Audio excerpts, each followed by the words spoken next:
boss. So pwede natin ipa-drive yung ating AS21 dito sa ating D18. So D18 po yan mga boss. Nakakonect po yan sa sub-out ng ating YS21. So yung sub-out niya mga boss is 350 watts. Yan. So naka-stick on yan papunta dito. So try natin ulit.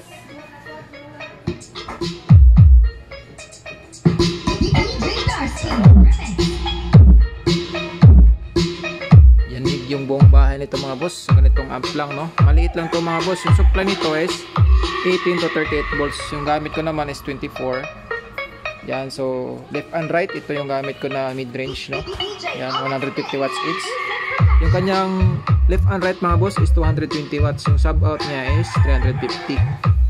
Yan, makanya-kanyang volume yan mga boss, no? Sa frequency, sa buffer frequency, nandito yung kanyang volume. Pihitan, ito naman yung kanyang volume. So pag di mo gustong patugtugin yung sa buffer, so full range lang yan. So, ito naman sa sub. Yan. Subukan nyo ito mga boss, class D amplifier na YS-AS21. So malakas din siya mga boss, to. Ganyan kaliit lang, kayang-kaya yung ating D18. Yan. Sa mga nagsasabi na hindi kaya to, kaya yan mga boss. Kasi yung i-deliver ng YS21 sa ating 1,200 na speaker is 350 lang yung kanyang max, no?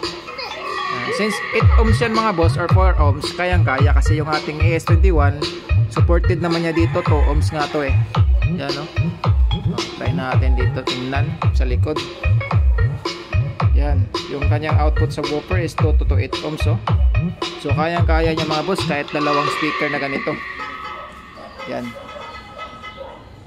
So goods na goods mga boss, oh. This is DJ Alex Mix Music Production. South